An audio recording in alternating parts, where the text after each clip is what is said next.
Hi everyone, I'm Mark. I'm 54 and got divorced from my wife Stacy, who is 48, about 8 years ago. My daughter Amber, who is 28, cut all contact with me and chose her mother's side without even asking me how I felt. Even though my divorce was nearly a decade ago, it has taken a lot of time for me to accept how things turned out and to make peace with my life.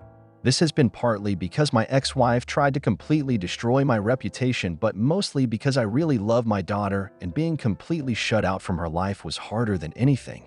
She was an adult at the time, and there was no way for me to be in her life unless she wanted me to be. She seemed sure of her decision to pick her mother over me. I don't have any family of my own except my mom who had Alzheimer's. So the whole ordeal was definitely one of the worst things that has ever happened to me.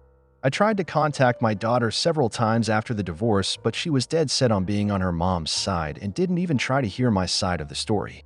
At one point, my ex reached out to me and threatened to sue me for harassment if I didn't leave my daughter alone. That spelled things out for me, and I stopped contacting her. I spent the last 8 years taking care of my mom and focusing on my career.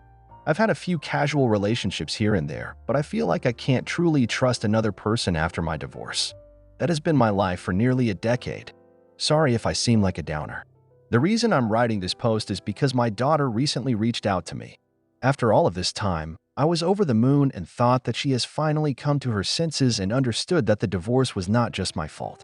It was also comforting in particular because my mother recently passed away and I've been dealing with that grief by myself. I was craving some comfort, and when my daughter reached out to me, I was thrilled. A few months after my mother passed away, I got a call from a number I didn't recognize, and I picked up to hear a woman's voice on the other side that I didn't know. It was my daughter. I didn't even recognize her voice because it had been that long since we spoke. I was quite shocked when she introduced herself. She said that she saw on Facebook that her grandma passed away and wanted to check up on me. I was taken aback. I didn't even know that she kept tabs on me. I thought that was sweet of her. I thanked her for calling and said that I was doing all right and told her that I missed her. We talked for a bit, and she said that if I wanted to meet and actually catch up in person instead of the phone, that she would like that. I was extremely happy and agreed immediately. We agreed to meet at my house over the weekend. I was really excited about meeting her after all these years. So I'm writing this post to share my excitement with anyone who might be reading. I hope we can rebuild our relationship again or at least get to know each other. Amber came over to have dinner with me because I wanted to cook for her. I was nervous and excited when I first opened the door. I absolutely didn't recognize her because it's been nearly a decade since I last saw her. She was just a little girl back then and grew up to be a beautiful young lady. She had brown hair now and wore blue jeans with a blue jean top. We started talking, and even though it was a little awkward at first, I think we both opened up. After a while, she told me about her life and what she does for work, and I told her about my life. After dinner, we finally acknowledged the elephant in the room.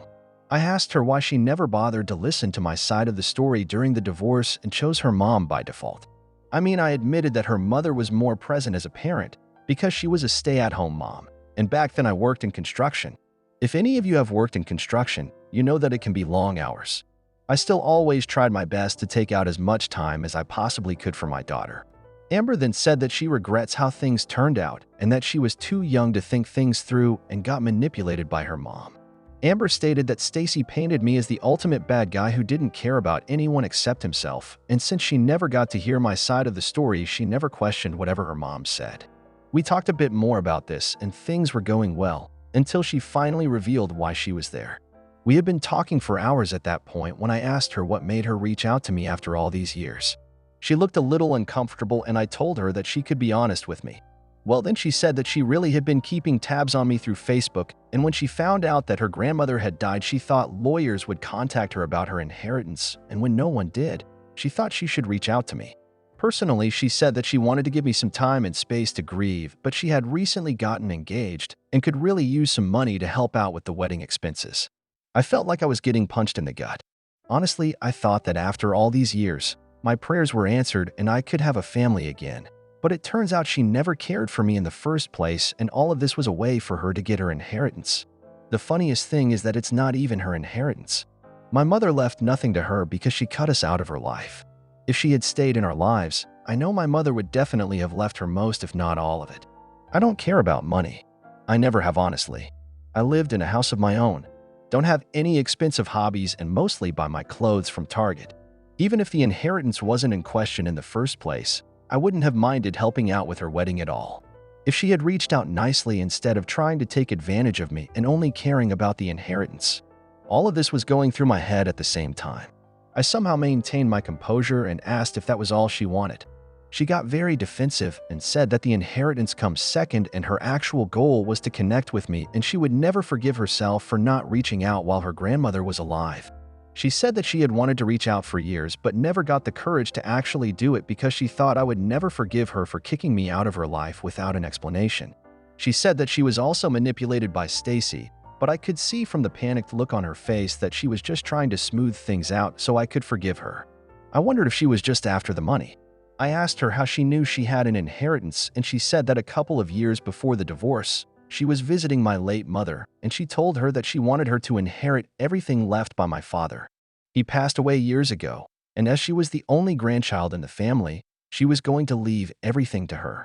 I don't have any siblings, and at that point my marriage was fine, so I understand why my mother might have said that to my daughter. I mean, if the divorce never happened or my daughter didn't abandon me, the money would have been hers. The thought of her only caring about the money and giving me false hopes was absolutely crushing. I was devastated but did my best not to let her know at that moment. I thought the only way of testing my daughter's intentions would be to see how she would react if I told her that there was no money to inherit. I asked her how much she expected from the inheritance and she made quite a decent guess. I could tell that some planning went into this whole thing.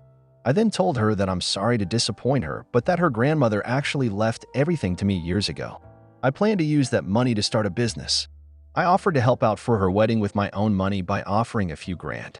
The disappointment on her face proved my worst fears. She said that she appreciated my offer, but as the only grandchild, she deserves at least some of the inheritance because it's her grandma's money. I told her that I wished I could help her, but my decision was final and there was nothing I would do for her if she wasn't happy with the money I was offering.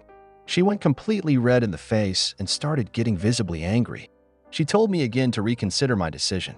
I reiterated that I was going to stick to what seemed right to me. That's when she showed her true colors. She said something that confirmed all my doubts regarding her true intentions. She told me that she should have known that I'll always be this selfish a-hole. Her mother said I was terrible. She's glad I'm alone in life. I looked at her with barely concealed disgust. Her words were hurtful, but at that point I knew what to expect. She started to say something else, but I stopped her before she could speak. I told her that I should have known she was her mother's daughter and that the only reason she would reach out to anyone was to ask for a favor. I also told her that using the fact that I was grieving for my mother to try and manipulate me was disgusting.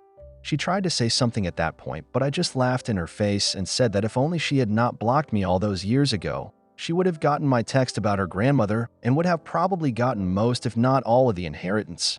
That sentence had the effect I wanted. She looked utterly baffled and asked me what I meant. I told her to unblock me on her old number so I could resend all the texts that could never get delivered. Well, she did. I forwarded all the texts where I begged her to hear me out and even let her know that her grandmother was diagnosed with Alzheimer's and I wanted them to meet before she forgot about her only grandchild completely. This was completely true, as at the beginning of her illness, my mom did often mention my daughter and asked to see her.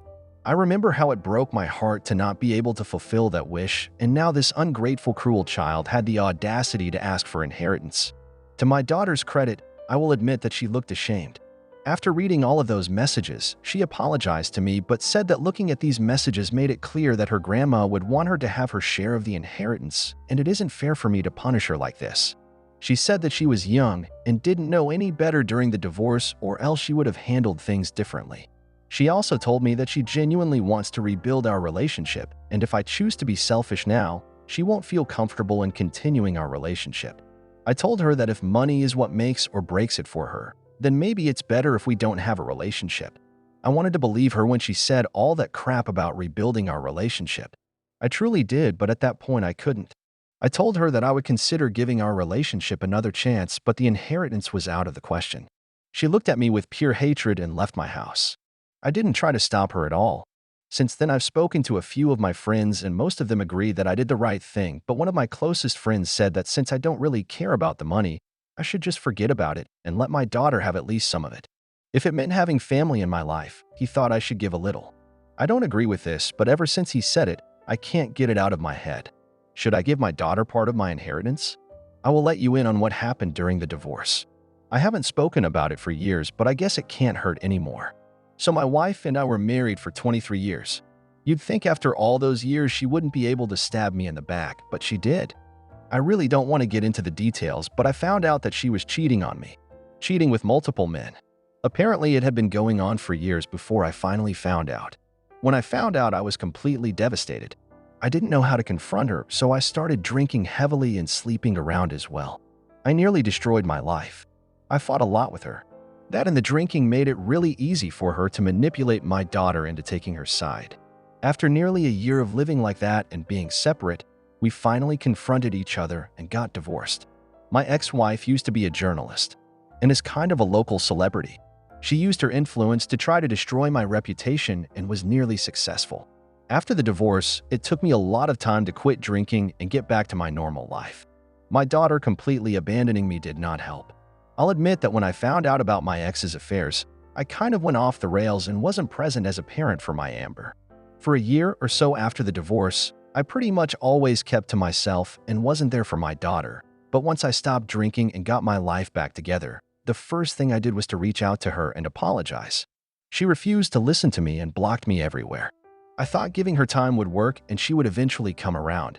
But here we are, 8 years later, and our relationship has only gotten worse with time.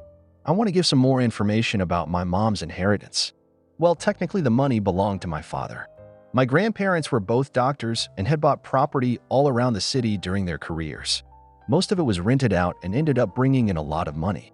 Dad passed away when I was 21 and left everything to Mom. All of it remained in her name during my marriage and for a few years after my divorce. After Mom passed away, I received everything as her sole heir. My wife didn't receive anything in the divorce except the alimony until she got remarried a few years ago. Because my mom owned everything at the time, none of the property was a part of the divorce. So the way things stand, my daughter never even got close to owning anything.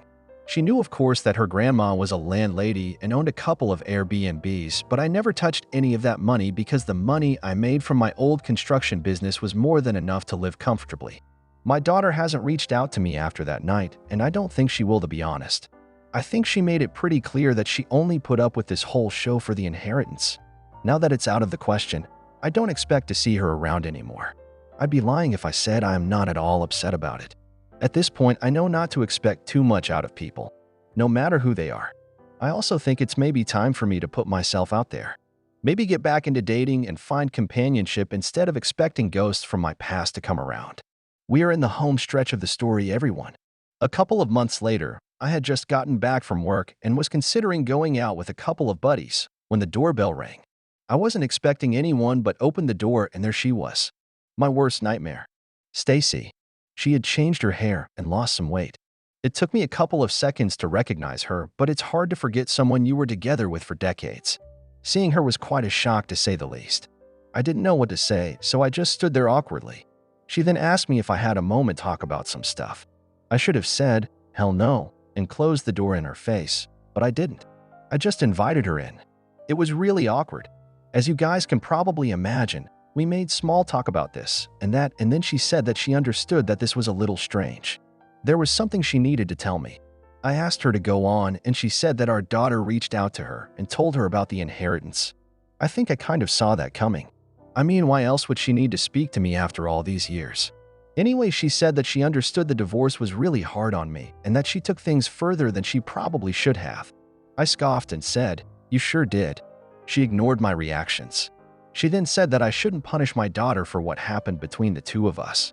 She said some of the same things my daughter has said, such as her being very young at the time of the divorce and how I can't be resentful towards her for choosing her mother over me. I just stopped her at that point and said that I have no resentment towards anyone anymore and that even if I held on to any anger, it wouldn't be towards our daughter. I thought in my head, it would be towards you, Stacy.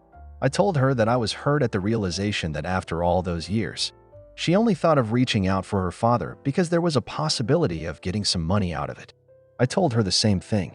I told my daughter that if she had the decency to try and reconnect earlier, she would have ended up with the inheritance. She not only cut me out of her life, but cut her grandmother out of her life. My ex tried to put up some sort of defense, but I told her that my decision was final and it was time for her to leave. She nodded and apologized for bothering me, and I told her there was no need for that, and she left. After she left, I just sat there in disbelief. I never expected to ever see her again, let alone have a conversation in my home. It was strange and brought up a lot of old memories that I would rather not have thought about ever again. I went out with my friends and tried to forget all about it. Later that month, I was at work when I got a call from my daughter. I thought of not picking up, but curiosity got the best of me and I picked up. I straight away told her that if this was about the inheritance, that I really don't think there's a point in us having a conversation. She said that there was something else she wanted to talk about. I asked her to go on, and she said that she had been thinking a lot about what happened and felt she owes me an apology. She said that she understood that she should have done things differently and that if I was willing to forgive her and give our relationship another chance, then she would be happy to have me at her wedding. I was really taken aback, to say the least. I asked her if she was sure about it, and she said yes. She said that I could take some time to think about it and let her know if I'd be there or not.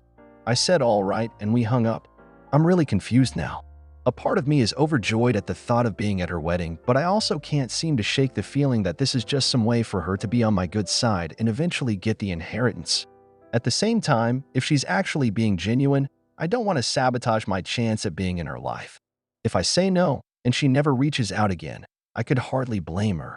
I thought about it for a day, and I've decided to go to the wedding. I don't feel like it could do any harm. I hope I'm right. It's not like I have to do anything. I am not in the wedding party. I'd just be a guest. I'm fine with that, as I understand that going from someone she hasn't spoken to in 8 years to someone walking her down the aisle at the wedding is a big leap. I don't think either of us would be comfortable with that. I really do hope this is the start of a new chapter and that we can build something meaningful out of this. I might post an update. I hope I will have good news for you all. Thanks to all of you for listening, and I hope you all have a great day.